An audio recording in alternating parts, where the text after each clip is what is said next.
बिहार में विधानसभा चुनाव भले ही कुछ महीने दूर हो, लेकिन असली घमासान तो वोटर लिस्ट से पहले ही शुरू हो गया है। और इस बार जो सबसे ज्यादा निशाने पर है वो है बिहार का किशनगंज। बताया जा रहा है कि आज जो ड्राफ्ट वोटर लिस्ट जारी हुई है उसमें करीब 65 लाख लोगों के नाम गायब हैं और सबसे ज्यादा वोटर जिस जिले के हैं वो बिहार का किशनगंज है। क्यों? आइए समझते हैं। नमस्कार, आदाब, आप देख रहे हैं द हिंदी टॉप और मैं हूं आपके साथ सामिया खान। 2 अगस्त यानी कि आज बिहार में नई ड्राफ्ट वोटर लिस्ट जारी हुई है और इसके आते ही पूरे प्रदेश में हलचल मच गई है। मुख्य चुनाव आयुक्त ज्ञानेश कुमार ने खुद माना है कि इस बार राज्य भर में बड़े स्तर पर नाम हटाए गए हैं। 243 विधानसभा क्षेत्रों में ये प्रक्रिया हुई, लेकिन सबसे ज्यादा चर्चा में है किशनगंज विधानसभा।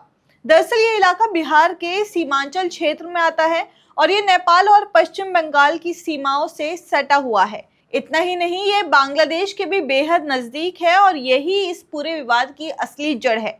जब बूथ लेवल ऑफिसर्स यानी कि बीएलओज ने घर घर जाकर वोटर की जांच की तो बड़ी संख्या में ऐसे लोग मिले जिन पर शक हुआ है कि वो नेपाल, बांग्लादेश या म्यांमार से आए हुए हैं। इनमें से कई ने आधार कार्ड, राशन कार्ड, निवासी प्रमाण पत्र सब कुछ बनवा लिया था। लेकिन अब चुनाव आयोग ने सभी की पहचान को संदिग्ध मानकर नाम हटा दिया है, ऐसा कहा जा रहा है। बता दें कि किशनगंज वैसे तो एक शांत इलाका माना जाता है, लेकिन यहाँ की आबादी में पिछले कुछ सालों में बहुत बदलाव देखा गया है।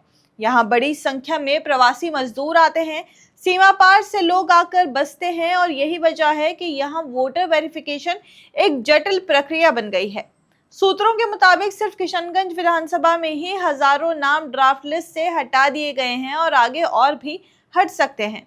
यहाँ के कुछ ब्लॉकों में 20% तक वोटर का नाम काटा जा सकता है। अब सोचिए, एक ऐसा इलाका जो सीमावर्ती है, जहाँ कई बार धर्म और पहचान पर राजनीति होती है, वहाँ अगर एक साथ इतने लोगों के वोटिंग अधिकार खत्म हो जाए तो इसका असर लोकल सियासत पर जरूर पड़ेगा। खैर, जानते हैं कि अगर नाम हटाया भी गया है और आपको लगता है कि गलत नाम कटा है तो आपका नाम आप कैसे वापस लिस्ट में डलवा सकते हैं। 1 अगस्त से 30 अगस्त तक लोगों को मौका दिया जाएगा कि वो जाकर अपना नाम जांचे। अगर किसी को लगता है कि उसका नाम गलती से हटाया गया है तो वो सबूत के साथ दावा पेश कर सकता है। लेकिन अंतिम सूची 30 सितंबर को आएगी और जो नाम उसमें नहीं होंगे वो इस बार वोट नहीं डाल पाएंगे। ईएसआई के मुताबिक करीब 22 लाख लोग मृत घोषित हुए हैं और 7 लाख ऐसे हैं जिनके नाम एक से ज्यादा जगह पर थे। बाकी जो करीब 36 लाख लोग हैं वो पहचान के शक के आधार पर हटाए गए हैं, जिसमें सबसे ज्यादा लोग किशनगंज के माने जा रहे हैं।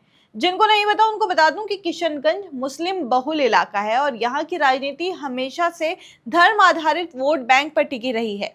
एआईएमआईएम और कांग्रेस जैसी पार्टियों को यहाँ खासा समर्थन मिला है, लेकिन अगर बड़ी संख्या में नाम ही लिस्ट से कट जाए तो ये पूरा खेल बदल सकता है। बीजेपी समेत दूसरी पार्टियां इसे घुसपैठ का मुद्दा बना सकती हैं, जबकि स्थानीय पार्टियां इसे अल्पसंख्यक अधिकारों पर हमला कह सकती हैं। यानी मामला सिर्फ लिस्ट का नहीं है, ये बिहार की अगली सरकार तय करने वाला मुद्दा बन सकता है। सूत्रों के मुताबिक कई लोगों ने शिकायत की है कि उन्हें बिना बताए या जांच किए लिस्ट से बाहर कर दिया गया है। कुछ ने तो कहा है कि जब बीएलओ आया ही नहीं तो हमने फॉर्म कैसे भरे। दूसरे लोग कह रहे हैं कि उन्हें शक के आधार पर टारगेट किया जा रहा है।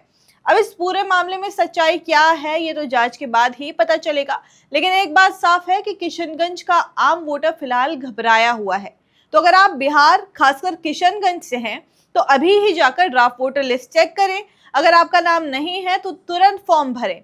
किसी भी संदेह की स्थिति में चुनाव आयोग के कार्यालय जाएं, हेल्पलाइन नंबर पर कॉल करें या वेबसाइट पर जानकारी लें, क्योंकि अगर आपने इस महीने ध्यान नहीं दिया तो अगले 5 साल की आपकी आवाज छिन सकती है। आज किशनगंज में जो हो रहा है वो सिर्फ आंकड़ों की बाजीगरी नहीं है, ये लाखों लोगों की पहचान, उनकी लोकतांत्रिक हक और बिहार की राजनीति का भविष्य है। 65 लाख नाम काटना कोई छोटी बात नहीं है और अगर इसमें से बड़ी संख्या सीमावर्ती, अल्पसंख्यक और गरीब तबके से आते हैं तो ये सिर्फ एक चुनावी प्रक्रिया नहीं, एक बड़ा सामाजिक सवाल भी है।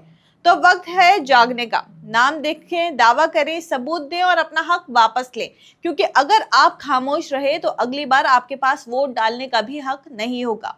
ऐसी और भी जानकारी पेज फिलहाल इस पर आपकी जो राय है हमें कमेंट्स करके जरूर बताइए, और ऐसी और भी जानकारी के लिए आप हमारे चैनल द हिंदी टॉप को सब्सक्राइब कर लें। इसके अलावा आप हमें एक्स, फेसबुक और इंस्टाग्राम पर भी फॉलो कर सकते हैं।